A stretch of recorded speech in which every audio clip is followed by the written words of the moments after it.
गरीब जेठानी को मिली ससुराल के जुल्मों से बचाने वाली देवरानी। किचन में अश्विनी नीलम के हाथों को पीछे की तरफ मोड़कर डांट रही होती है। मैंने तुझसे कहा था कि तू आंगन में मिट्टी के चूल्हे पर खाना बनाएगी, तो तेरी हिम्मत कैसे हुई रसोई में आने की? माँ, ये तो अच्छा हुआ मैंने भाभी को किचन में आते देख लिया, वरना भाभी तो हम सबको उल्लू बना रही थी। मम्मी जी छोड़ दीजिए, मुझे बहुत दर्द हो रहा है। मैं रसोई घर में खाना बनाने नहीं सामान लेने आई थी। खाना तो मैं घर के बाहर मिट्टी के चूल्हे पर ही बनाऊंगी। देख रही हो माँ, भाभी तुम्हें गलत साबित करना चाहती है। अच्छा रुक, अभी से बताती हूँ। भगवान के लिए मेरा हाथ छोड़ दीजिए माँ जी, मेरा हाथ टूट जाएगा। अश्विनी नीलम को जोर से धक्का देती है। नीलम सामने दीवार पर जाकर लड़ती है। फटाफट खाना बना, वो भी घर के बाहर आंगन में मिट्टी के चूल्हे पर। अगर जरा सी भी काम चोरी की तो तेरा एक हाथ तोड़कर दूसरे हाथ में थमा दूंगी, समझी?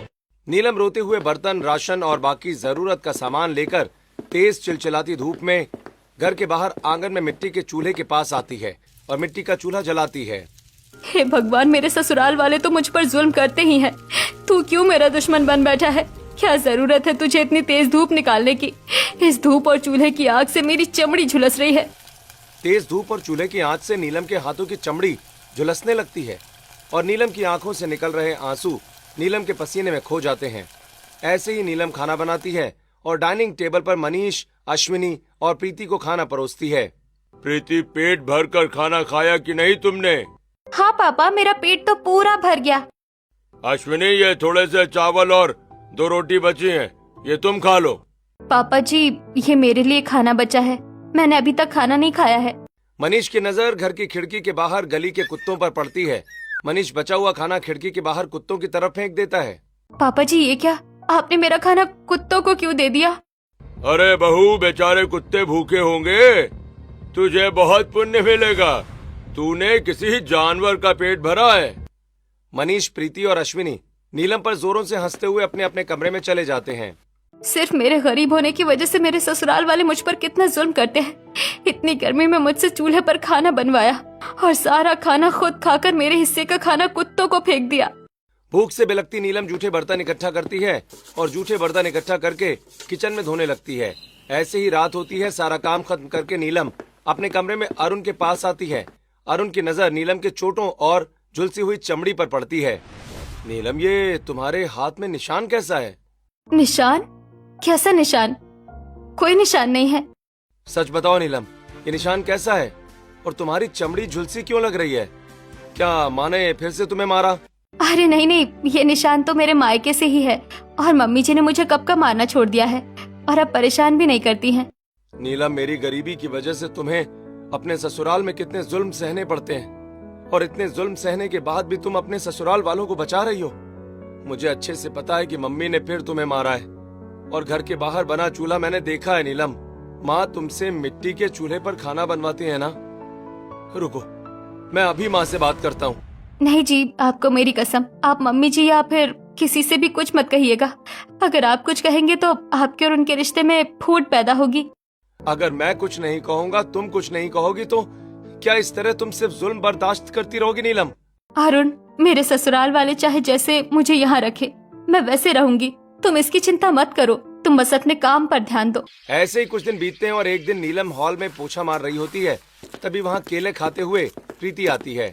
क्यों ना मैं ये केले का छिलका भाभी के पाँव के पास फेंक दूं? वैसे भी भाभी पोछा मार रही है, पूरा फर्श गीला है, भाभी तुरंत फिसल कर गिर जाएंगी, बड़ा मजा आएगा। प्रीति केले का छिलका नीलम के पीछे फेंक देती है। पोछा मारते हुए पीछे की तरफ बढ़ रही नीलम का पैर केले के छिलके पर पड़ता है और वो फिसलकर कमर के बल गिर जाती है। पोछे की बाल्टी भी गिर जाती है, जिससे पूरे हॉल में पानी फैल जाता है। अरे माँ, कमर में चोट लग गई। बड़ा मजा आया, भाभी गिर गई। देखो तो भाभी कैसे गिरी है, जैसे आलू का बोरा फेंका होता है। भाभी, आपका ध्यान कहाँ था? तभी हॉल में अश्विनी और मनीष आते हैं। ये क्या, पूरे हॉल में इतना पानी किसने गिरा दिया है? मम्मी पापा, भाभी ने जानबूझकर पूरे हॉल में सर्फ वाला पानी गिरा दिया है। कम बखत, तू हम बूढ़ों को इस पानी में फिसलाकर गिराकर हमारी कमर तोड़ना चाहती है ना? रुक मनहूस, तुझे बताती हूँ। इतना कहकर अश्विनी अपने पास पड़ा फ्लावर पॉट नीलम की तरफ फेंकती है। फ्लावर पॉट नीलम के सिर पर जा लगता है और नीलम के सिर से खून बहने लगता है। माँ जी, ये क्या किया आपने? मैंने जानबूझकर पानी नहीं फैलाया था, मैं तो केले के छिलके पर फिसल कर गिर गई थी। चाहे जैसे भी पानी फैलाओ, मुझे 1 मिनट के अंदर पूरा हॉल साफ चाहिए, वरना इसी पानी में बिजली छोड़ दूंगा और बहू तुझे इस हॉल में ही बिठा दूंगा। नीलम के सिर से खून बहता रहता है और नीलम दर्द में पूरे हॉल में फैला पानी साफ करने लगती है। ऐसे ही कुछ दिन बीतते हैं और आज घर का छोटा बेटा आरव अपनी पढ़ाई पूरी करके अब्रॉड से लौटने वाला होता है। अरे प्रीति, जरा टाइम देखकर बताओ और कितना समय लगेगा मेरे छोटे बेटे को इंडिया आने में? माँ भैया की फ्लाइट लैंड होने ही वाली है। तब तो मैं तुरंत एयरपोर्ट चला जाता हूँ अपने बेटे को पिकअप करने। बेचारा इतनी दूर अब्रॉड से आ रहा है। हाँ हाँ, आप एयरपोर्ट चले जाइए और एसी वाली टैक्सी में मेरे बेटे को लेकर आइएगा। बाहर गर्मी बहुत है, उसे जरा भी गर्मी नहीं लगनी चाहिए। अरे तू यहाँ खड़े खड़े हमारी खुशियों पर नजर मत लगा। आरव को इंडिया की मिठाइयाँ बहुत पसंद है, तो तू फटाफट उसके लिए हर तरह की मिठाइयाँ बना। हाँ माँ जी, मुझे पता है देवर जी को जलेबी, रसमलाई और गुलाब जामुन बहुत पसंद है। देखना, मैं अभी उनके लिए ये सब गर्मा गर्म बना देती हूँ। नीलम रसोई घर से मिठाई बनाने का सारा सामान लेकर घर के आंगन में मिट्टी के चूल्हे के पास जाती है और सबसे पहले जलेबी बनाना शुरू करती है। आज बहुत दिनों बाद मेरे देवर जी आ रहे हैं। मुझे आज चाहे जितनी धूप और गर्मी बर्दाश्त करनी पड़े, उनके लिए बहुत अच्छा खाना और मिठाइयाँ बनाऊंगी। नीलम खुशी खुशी अपने देवर आरव के लिए तरह तरह के पकवान और उसकी पसंद की मिठाइयाँ बनाती है और फिर सारा खाना डाइनिंग टेबल पर सजा देती है। वहीं मनीष हंसते हुए आरव को लेकर घर पहुँचता है। अरे अरे, मेरा बेटा कितना दुबला पतला हो गया है। हे माँ, अब तो मैं हमेशा के लिए तुम्हारे पास आ गया हूँ ना। अब तो खा पी कर मोटा हो जाऊंगा। हाँ हाँ बेटा, मैंने और तेरी बहन ने पहले से ही तेरी पसंद की मिठाइयाँ और तरह तरह के पकवान बनाकर डाइनिंग टेबल पर सजा कर रखे हैं। आज एक साथ बैठकर खाते हैं। मनीष, अश्विनी, प्रीति और आरव डाइनिंग टेबल पर बैठते हैं और खाना खाना शुरू करते हैं। अरे वाह, क्या जलेबी है, क्या गुलाब जामुन है। भाभी, ये सब आपने बनाया ना? भैया, ये खाना आपकी भाभी ने नहीं, मैंने बनाया है। क्यों भाभी, सही कहा ना? पर मिठाइयों में तो भाभी के हाथों का स्वाद है। वैसे भाभी, आप भी हमारे साथ बैठ जाइए। अरे बेटा, भूल गया क्या भारतीय संस्कार? जब तक तेरा बड़ा भाई खाना नहीं खा लेता, तब तक तेरी भाभी भी खाना नहीं खाती है। क्यों बहू, सही कहा ना? हाँ माँ जी, आपने बिल्कुल सही कहा। ऐसे ही रात होती है। सभी के खाने के बाद नीलम रसोई में सूखी रोटी खा रही होती है। हे भगवान, मुझे शक्ति दे, अपने ससुराल के जुल्मों को सह पाऊं। मैं नहीं चाहती कि मेरी वजह से मेरे परिवार वालों के बीच झगड़ा हो, इसलिए मुझे सहने की शक्ति देना भगवान। तभी हाथ में आइसक्रीम और चॉकलेट लेकर आरव नीलम के पास आता है। देवर जी, आप यहाँ? आपको इतनी रात में किचन में कुछ चाहिए था क्या? हे भाभी, आप सूखी रोटी क्यों खा रही हैं? जबकि सभी ने इतना स्वादिष्ट खाना खाया। वो देवर जी, मैंने भी अच्छा खाना खाया। ये तो सूखी रोटी बची हुई थी, तो सोचा अनाज को फेंक कर अनाज का अनादर क्यों करना, इसलिए खा रही हूँ। भाभी, आप दिल की कितनी अच्छी हैं। मुझे अच्छे से पता है, और सुबह भी मिठाई और पकवान आपने ही बनाए थे और इस वक्त भी मम्मी पापा और प्रीति ने मिलकर सारा खाना खत्म कर दिया, जिसकी वजह से आप सूखी रोटी खा रही हैं। इसीलिए भाभी, मैंने आपके लिए ये आइसक्रीम और चॉकलेट मंगवाई है। देवर जी, मैं ये नहीं ले सकती, इसे आप ननन जी को दे दीजिए। भाभी, ये चॉकलेट और आइसक्रीम मैंने आपके लिए मंगाई है और आप ही इसे खाइएगा। इतना कहकर आरव आइसक्रीम और चॉकलेट नीलम को देकर चला जाता है। वहीं पानी पीने किचन में आई प्रीति ये सब देखकर अश्विनी के पास आती है। मम्मी, तुम्हें पता है आरव भैया ने भाभी को चॉकलेट और आइसक्रीम दिए हैं और भाभी किचन में बैठकर आइसक्रीम और चॉकलेट खा रही है। क्या वो मनहूस मेरे बेटे के पैसों से आइसक्रीम और चॉकलेट खा रही है? ये तो मैं हरगिज नहीं होने दूंगी, अभी बताती हूँ इसे। अश्विनी और प्रीति किचन में आती हैं। नीलम आइसक्रीम का पहला चम्मच खाने वाली ही होती है कि तभी अश्विनी नीलम के हाथ से आइसक्रीम और चॉकलेट छीन लेती है। ये आइसक्रीम और चॉकलेट तेरे पास कहाँ से आए? वो माँ जी, देवर जी ने मुझे दिया है। बेहुदी शर्म नहीं आती तुझे? अब तो अपने देवर पर डोरे डालने लगी है। ये क्या कह रही है माँ जी? आपको गलतफहमी हुई है। मुझे कोई गलतफहमी नहीं हुई है, मैं सब देख रही हूँ। पहले तूने मेरे बड़े बेटे को अपने प्यार के जाल में फंसाया और मेरे बेटे की शादी में मोटा दहेज लेने के सपनों को चकनाचूर कर दिया, और अब तू मेरे छोटे बेटे को अपने प्यार के जाल में फंसाना चाहती है। माँ जी, आप मुझे गलत समझ रही है, मेरा ऐसा कोई इरादा नहीं है। तेरा क्या इरादा है ये तू मुझे मत समझा। रुक, तुझे मैं अभी सबक सिखाती हूँ। इतना कहकर अश्विनी नीलम को बालों से पकड़कर खींचते हुए घर से बाहर निकाल देती है।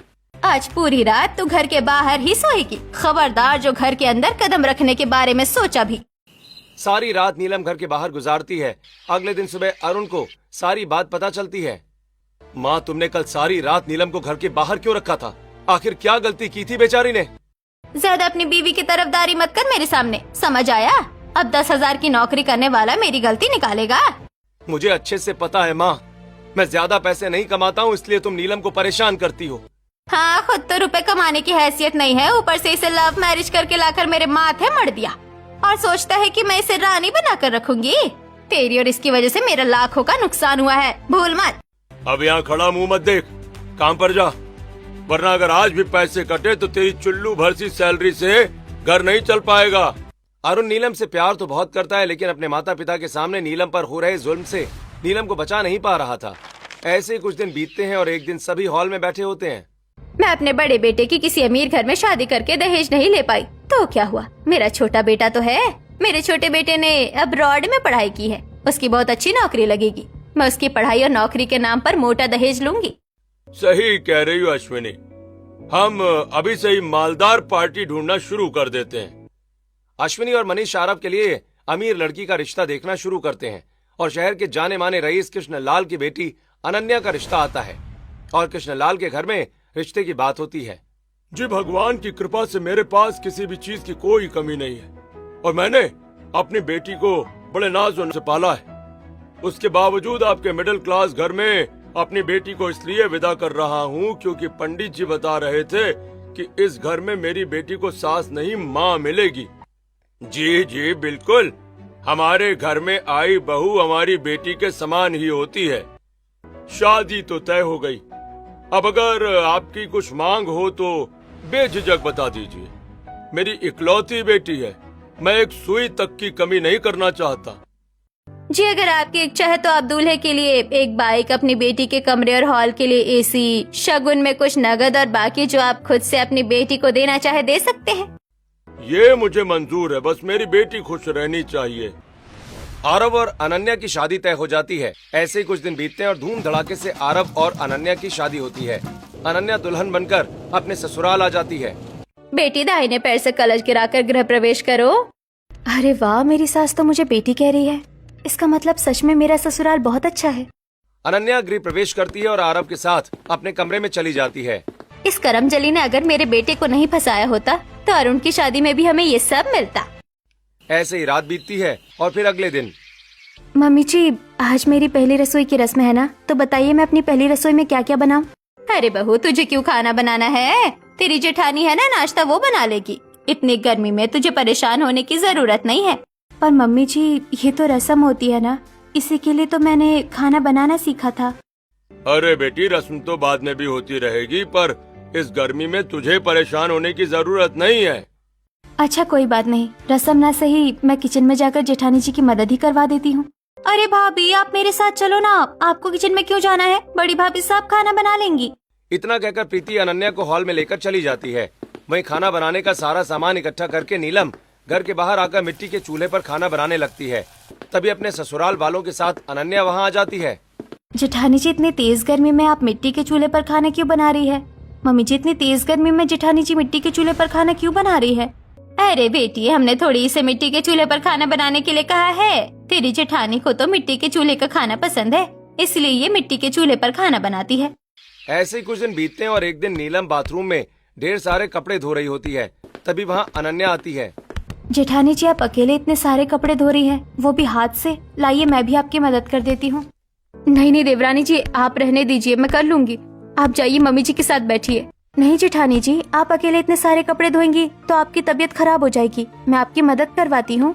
इतना कहकर अनन्या कपड़ों को हाथ लगाती ही है कि तभी बाथरूम में अश्विनी और प्रीति आ जाती हैं। अरे भाभी, आप यहाँ हैं और हम पूरे घर में आपको ढूंढ रहे हैं। पूरे घर में? पर क्यों? अरे बहू, तू मेरे साथ चल, मुझे किटी पार्टी में अपनी पड़ोसनों और कुछ सहेलियों से तुझे मिलवाना है। ठीक है, मैं जेठानी जी की मदद करवा दूं, फिर चलते हैं। क्यों बहू, तू अकेले ये काम नहीं कर सकती है क्या, जो अपनी देवरानी से मदद ले रही है? नहीं नहीं, मैं तो अकेले ही ये काम कर रही थी। देवरानी जी, आप प्लीज माँ जी के साथ चले जाइए, मैं ये काम खुद कर लूंगी। अनन्या अश्विनी और प्रीति के साथ किटी पार्टी में चली जाती है। ऐसे ही जब भी अनन्या किसी काम में नीलम की मदद करने जाती तो अश्विनी, मनीष और प्रीति किसी न किसी बहाने से अनन्या को रोक लेते। ऐसे ही एक दिन अनन्या किचन में आती है जहाँ नीलम की पीठ पर गहरा काला निशान होता है। जेठानी जी, आपकी पीठ पर ये चोट का निशान कैसा है? आपको चोट कैसे लगी? जब मैं बेड से गिर गई थी तब मुझे ये चोट लगी थी। ये चोट बेड के गिरने की नहीं है। अगर कोई बेड से गिरता है तो उसे सिर या कंधे में चोट लगती है। पीठ पर ऐसे गहरा निशान नहीं लगता। ये निशान तो ऐसा लग रहा है जैसे किसी ने जोर से पीठ पर मारा हो। जरूर कुछ गड़बड़ है। ऐसे ही रात होती है और अपने कमरे में अनन्या की आंख खुलती है। बड़ी प्यास लग रही है, मैं किचन में थोड़ा पानी पी लेती हूँ। इतना कहकर अनन्या अपने कमरे से निकलती है। तभी अनन्या की नजर हॉल में पड़ती है, जहां अश्विनी नीलम का बायां हाथ मरोड़ रही होती है और प्रीति जबरदस्ती डाइवोर्स पेपर पर नीलम के सिग्नेचर करवाना चाह रही होती है। अरे कल मुही करम चली साइन का डिवोर्स के पेपर पर। मम्मी जी, मुझे अरुण से डिवोर्स नहीं चाहिए। मुझे अपनी सारी जिंदगी अरुण के साथ बितानी है। अरे मेरा बेटा ही पागल था जो तुझ गरीब से लव मैरिज कर लिया। क्या लेकर आई थी तू अपने साथ? कुछ भी नहीं, गरीब कहीं की। हाँ, तुम्हें भैया को डिवोर्स देना ही पड़ेगा। तुम्हारे डिवोर्स देते ही हम भैया की शादी छोटी भाभी की तरह किसी अमीर लड़की से करवाएंगे। नहीं, मेरे साथ ये जुल्म मत कीजिए। मैं आप लोगों की सारी बात मानूंगी, घर के कोने में पड़ी रहूंगी। अच्छा, तो ये बात है। मैंने दहेज दिया तो मैं इस घर की बेटी बन गई और बड़ी भाभी लव मैरिज करके आई और गरीब है, इसलिए इनके ऊपर जुल्म किए जा रहे हैं। सबसे पहले तो मुझे बड़ी भाभी को बचाना होगा। अनन्या अपने कमरे में आती है और एक फ्लावर पॉट जोर से जमीन पर पटक देती है, जिसकी आवाज से अश्विनी नीलम को छोड़ देती है। तभी अनन्या और आरव कमरे के बाहर आते हैं। ये आवाज कैसी थी? घर में कोई चोर घुस आया है क्या? मम्मी जी, आप लोगों से कुछ गिरा क्या? नहीं बेटा, हमसे कुछ नहीं गिरा और घर में भी कोई नहीं घुसा। अरे बहू, तुम लोग अपने कमरे में जाकर सो जाओ। किसी चूहे ने कुछ गिराया होगा। हाँ, आप लोग भी अपने कमरे में जाकर सो जाइए, बहुत रात हो गई है। इसी तरह अनन्या नीलम को बचा लेती है। ऐसे ही रात बीतती है और फिर अगली सुबह होती है। अरे भाई, खाना वाना मिलेगा या नहीं? मुझे बड़ी भूख लगी है। हाँ भाभी, बड़ी जोरों की भूख लगी है। जल्दी अपने हाथों का कुछ टेस्टी सा खाना खिलाइए ना। हाँ नीलम, मेरा टिफिन भी तैयार कर देना। जी, मैं अभी आप सभी की पसंद का खाना बनाती हूँ। हमेशा की तरह नीलम रसोई में घर का सारा सामान लेती है और अपने आंगन में आकर मिट्टी के चूल्हे पर खाना बनाने लगती है। वहीं अनन्या खिड़की से ये सब कुछ देख रही होती है। जेठानी जी इतने मजबूर क्यों हैं, जो खुद के ऊपर हो रहे इस जुल्म के खिलाफ एक आवाज तक नहीं उठा रही हैं? अब मुझे उन्हें इस जुल्म से बचाना होगा। ये सोचकर अनन्या ढेर सारी खड़ी लाल मिर्च लेकर नीलम के पास आती है। देवरानी जी, आप घर में जाइए, मैं खाना बना लूंगी। जेठानी जी, मुझे पता है कि गरीब होने की वजह से आपके ससुराल में आपके साथ जुल्म होते हैं, पर अब बारी आपके ससुराल वालों की है। आप बिल्कुल चुप रहिएगा, कुछ मत कहिएगा। इतना कहकर अनन्या पानी से भीगी लकड़ियाँ और खड़ी लाल मिर्च चूल्हे में डाल देती है, जिससे चूल्हे से काला धुआं निकलने लगता है और अनन्या नीलम को लेकर कोने में खड़ी हो जाती है। देवरानी जी, आपने ये क्या किया? चूल्हे में गीली लकड़ी और लाल मिर्च क्यों डाल दी? देखते जाइए जेठानी जी। देखते ही देखते चूल्हे से निकल रहा काला और लाल मिर्च का धुआं धीरे धीरे पूरे घर में भर जाता है। घर में सभी की आंखें लाल हो जाती हैं और सभी जोर जोर से खांसने लगते हैं। ये काला धुआं कहाँ से आ रहा है? अरे मेरी तो सांस फूल गई, कहीं मैं मर ना जाऊं, हे भगवान।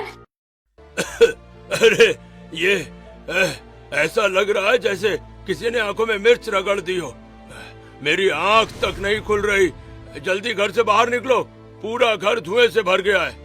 धुएं से परेशान पूरा परिवार घर से बाहर नीलम के पास आ जाता है। भाभी, आपने इतना धुआं धुआं क्यों कर रखा है? मम्मी पापा की तो सांस ही फूलने लगी है। जेठानी जी, ये गांव थोड़ी है कि आप यहाँ मिट्टी के चूल्हे पर खाना बनाती है। मम्मी पापा जी, आप लोग जेठानी जी से कहिए अपने शौक गांव में पूरे करें, शहर में गैस चूल्हे से खाना बनाए। हाँ हाँ बड़ी बहू, तू आज से रसोई में ही खाना बनाएगी। अब नीलम रसोई में खाना बनाती है। ऐसे ही रात होती है और सभी अपने कमरे में। क्या वो धुएं वाला प्लान तुम्हारा था? वाह, तुमने तो एक ही झटके में भाभी को जुल्म से बचा लिया यार। हाँ, मैं सच कह रही हूँ, देवरानी जी ने ही चूल्हे में लाल मिर्च डाली थी। चलो अच्छा है, कोई तो आया मम्मी पापा के जुल्मों का जवाब देने। ऐसे ही सुबह होती है। नीलम हॉल में पोछा मार रही होती है कि तभी प्रीति एक बार फिर केले का छिलका नीलम के पाँव के पास फेंक देती है। अच्छा, तो ननन जी भी शामिल है जेठानी जी को परेशान करने में। इन्हें भी सबक सिखाती हूँ। इतना कहकर अनन्या एक छिपकली पकड़कर प्रीति के ऊपर फेंक देती है। माँ छिपकली, हाँ, माँ छिपकली। छिपकली से डरकर प्रीति हॉल में इधर उधर भागने लगती है और खुद ही केले के छिलके पर उसका पैर पड़ता है और वो फिसलकर गिर जाती है। पोछे की बाल्टी भी गिर जाती है। ननन जी, इसलिए कहते हैं यहाँ वहाँ कचरा नहीं फेंकना चाहिए। अगर हॉल में केले का छिलका नहीं फेंका होता तो आज आप फिसल कर नहीं गिरती। ऐसे ही कुछ दिन बीतते हैं और एक दिन पूरा परिवार एक पार्क में आया होता है। जहाँ नीलम एक कुत्ते से डर रही होती है। मुझे कुत्तों से बहुत डर लगता है, कोई से यहाँ से भगाओ। अच्छा बहू, तुझे कुत्तों से डर लगता है क्या? रुक, मैं तेरी दोस्ती करवाता हूँ। मनीष कुत्ते को नीलम के और करीब लेकर आता है। पापा, नीलम को मत डराइए, वो सच में कुत्तों से बहुत डरती है। हाँ पापा, पीछे हटिए। अरे मैं तो बहू का डर दूर कर रहा हूँ भाई, डरो मत तुम लोग। ससुर जी को तो मैं मजा चखाती हूँ। अनन्या धीरे से लंच बॉक्स से एक लेग पीस निकालती है और चुपके से मनीष की जेब में रख देती है। कुत्ता मनीष को देखकर भौंकने लगता है। अरे तू मुझ पर क्यों भौंक रहा है? पागल हो गया क्या? हट हट, पीछे हट। लेग पीस के लिए कुत्ता झपटता है। मनीष डर कर पार्क में भागने लगता है और कुत्ता मनीष के पीछे भागने लगता है। अरे मुझे कोई बचाओ, अरे मुझे कोई बचाओ, ये कुत्ता मुझे दौड़ा रहा है। अरे बहू, अरे बच्चों, मुझे बचाओ। पापा, आपकी जेब में कुछ है, उसे निकाल दीजिए वरना ये कुत्ता आपको काट लेगा। मनीष अपनी जेब से लेग पीस निकालकर कुत्ते की तरफ फेंक देता है और खुद कीचड़ में जा गिरता है। पापा जी, आप तो नायक के अनिल कपूर लग रहे हैं। इसी तरह अनन्या ससुराल के जुल्मों से अपनी गरीब जेठानी को बचाती है और एक दिन नीलम और अनन्या बाजार आई हुई होती हैं। धन्यवाद देवरानी जी, आप मुझे मेरे ससुराल के जुल्मों से बचाती हैं। जेठानी जी, मैं कब तक आपको बचाऊंगी? आप जिसे अपनी कमजोरी समझती हैं, वो आपकी कमजोरी नहीं है। तो फिर देवरानी जी, मैं क्या करूं? मैं आपकी तरह सोचे जवाब नहीं दे पाती। जेठानी जी, आप वकील की पढ़ाई कीजिए, जो भी खर्च होगा वो मैं देख लूंगी। जब आप वकील बन जाएंगी तब न सिर्फ अपने ऊपर हो रहे जुल्म रोक पाएंगी, बल्कि दूसरी औरतों पर हो रहे जुल्म को भी रोकने का अधिकार होगा। अगर आप कह रही है तो मैं वकील की पढ़ाई जरूर कर लूंगी। मैं बचपन से वकील बनना चाहती थी, लेकिन गरीब और कमजोर स्वभाव की वजह से नहीं बन पाई थी। अनन्या चुपके से नीलम के लिए वकालत से जुड़ी किताबें खरीदती है। अब नीलम रात भर अपने कमरे में बिना बताए पढ़ाई करती है। कुछ दिन बीतते हैं और अश्विनी हॉल में ढेर सारे कपड़े लेकर नीलम के सामने आती है। ये मेरी सहेलियों और घर के सभी लोगों के कपड़े हैं। एक एक कपड़ा अच्छे से धोना, वरना चिमटे से हाथ जला दूंगी। अगर इतने सारे कपड़े हाथ से धोने बैठी तो पढ़ाई का समय ही नहीं मिलेगा। अब क्या करूं? मम्मी जी, ये कपड़े हाथ से क्यों धोने हैं? मुझे दहेज में वॉशिंग मशीन मिला है, उसमें धो देती हूँ। अनन्या सारे कपड़े वॉशिंग मशीन में धोकर मिनटों में अश्विनी के हाथ में रख देती है और नीलम को उसके कमरे में पढ़ने भेज देती है। कुछ समझी अश्विनी? ये जब से छोटी बहू आई है, हम बड़ी बहू पर कोई जुल्म नहीं कर पा रहे हैं, क्योंकि बड़ी बहू की देवरानी उसे पहले ही बचा ले रही है। ऐसे ही दिन बीतते हैं और अश्विनी अरुण के लिए लड़कियां देखना शुरू कर देती है। वहीं दूसरी तरफ नीलम मन लगाकर वकालत की पढ़ाई कर रही होती है। आज नीलम का एग्जाम होता है। ओ मनहूस, कहाँ चली सवारी? घर का इतना सारा काम पड़ा हुआ है, ये कौन करेगा? मम्मी जी, मैं जेठानी जी को अपने साथ शॉपिंग पर लेकर जा रही हूँ। बहू, तेरी गरीब जेठानी को शॉपिंग पर ले जाने की क्या जरूरत है? ये थोड़ी मॉल से कपड़े खरीदती है। मम्मी जी, इन्हें मैं सिर्फ शॉपिंग बैग पकड़ने के लिए ले जा रही हूँ, कपड़े तो मैं खरीदूंगी। हाँ हाँ बहू, फिर ठीक है, ले जा अपनी जेठानी को। अश्विनी से झूठ बोलकर अनन्या नीलम को लेकर घर से निकलती है और सीधे एग्जाम सेंटर पहुंचती है। आपने मेरा बहुत साथ निभाया है, अब वक्त है कि मैं भी साबित करूं कि मैं भी कुछ हूं। ऑल द बेस्ट जेठानी जी। नीलम एग्जाम हॉल में जाती है और 3 घंटे वकालत का पेपर देती है और फिर घर लौट आती है। ऐसे ही कुछ दिन बीतते हैं। एक रात अश्विनी, प्रीति और मनीष नीलम को हॉल में बुलाते हैं। बहू, अगर तू अपनी खैरियत चाहती है तो चुपचाप इन डाइवोर्स पेपर पर साइन कर दे, वरना तेरे साथ अच्छा नहीं होगा। पापा जी, आप क्यों मेरे और अरुण का रिश्ता तोड़ रहे हैं? प्लीज ऐसा मत कीजिए। बहू, क्योंकि हम अरुण की दूसरी शादी करवाएंगे। मुझे एक अच्छी मालदार पार्टी मिली है जो अरुण के लिए अच्छा दहेज देने को तैयार है। क्या सिर्फ दहेज की वजह से? नहीं नहीं माँ जी, मैं डिवोर्स पेपर पर साइन नहीं करूंगी। मैं अरुण को डिवोर्स नहीं दूंगी। क्या कहा? डिवोर्स नहीं देगी? रुक, अभी तुझे बताती हूँ। इतना कहकर अश्विनी नीलम पर हाथ उठाने वाली होती है कि तभी अनन्या आकर अश्विनी का हाथ पकड़ लेती है। ये क्या अनन्या भाभी, आप बड़ी भाभी का साथ क्यों दे रही है? मैं सिर्फ सच का साथ दे रही हूँ। आज से मेरी जेठानी पर उनके ससुराल वालों का एक भी जुल्म मैं बर्दाश्त नहीं करूंगी। इतना कहकर अनन्या नीलम को लेकर कमरे में चली जाती है। ऐसे ही कुछ दिन बीतते हैं। कुछ दिनों के बाद आज अश्विनी और मनीष घर के बाहर किचन की खिड़की के पास छिपे होते हैं। अरे अश्विनी, तुमने सारी तैयारियां कर ली है ना? हाँ, अनन्या और आरव बाहर घूमने गए हैं और उन फैक्ट्री गया है। इस वक्त बहू अकेली है। ठीक 12 बजते ही बहू खाना बनाने जाएगी। मैंने रसोई में एलपीजी खुला छोड़ दिया है। जैसे ही बहू जाएगी हम माचिस की तीली जलाकर किचन में फेंक देंगे। थोड़ा नुकसान होगा हमारा, पर जब अरुण की नई शादी में दहेज लेंगे तो सब ठीक हो जाएगा। अश्विनी और मनीष नीलम के किचन में आने का इंतजार करने लगते हैं। तभी किचन से पायलों की आवाज आती है। लगता है बहू आ गई।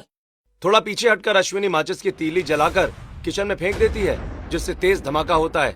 सभी पड़ोसी इकट्ठा हो जाते हैं। तभी किचन से प्रीति के चीखने की आवाज आती है। सुना आपने? ये तो प्रीति के चिल्लाने की आवाज थी ना किचन में। किचन में प्रीति थी क्या? मेरी बेटी, अरे कोई बचाओ, मेरी बेटी आग की चपेट में आ गई है, कोई बचाओ। अरे संभालो इन्हें, कहीं ये लोग आग में अपनी बेटी को बचाने न चले जाएं।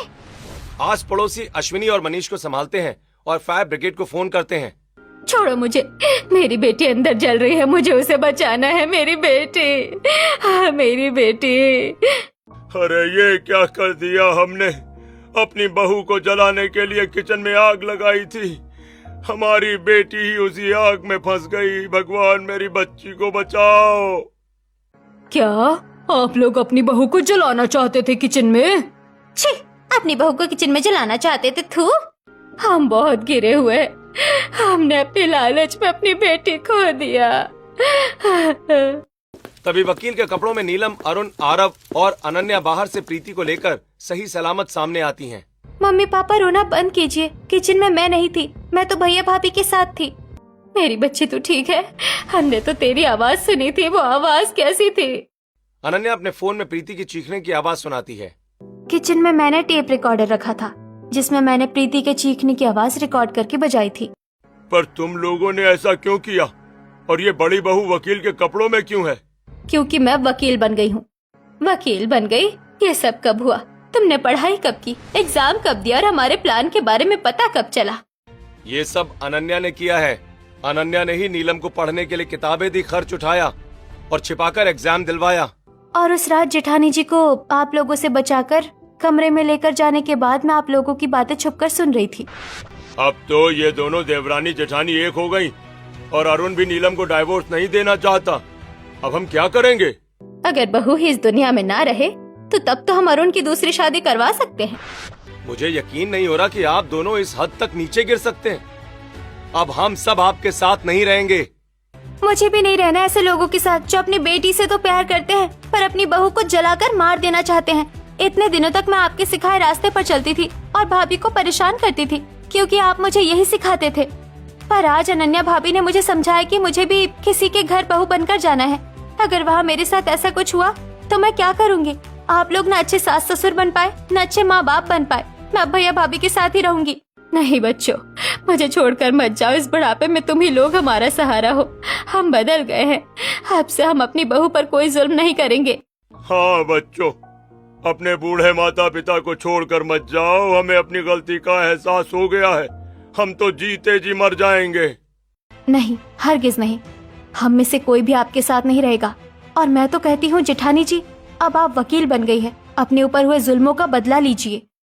हाँ नीलम, अनन्या बिल्कुल सही कह रही है। नहीं नहीं, मुझे अपने सास ससुर से कोई बदला नहीं लेना है।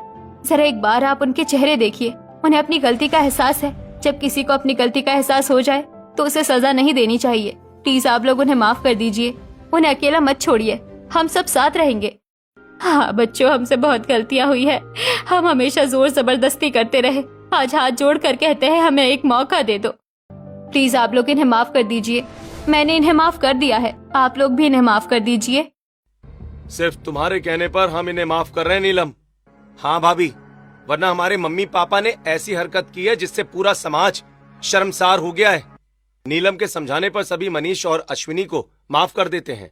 वहीं प्रीति भी अपने माता पिता को माफ कर देती है और अब नीलम हंसी खुशी अपने ससुराल में रहती है और नारियों पर हो रहे जुल्म के खिलाफ लड़ाई लड़ती है।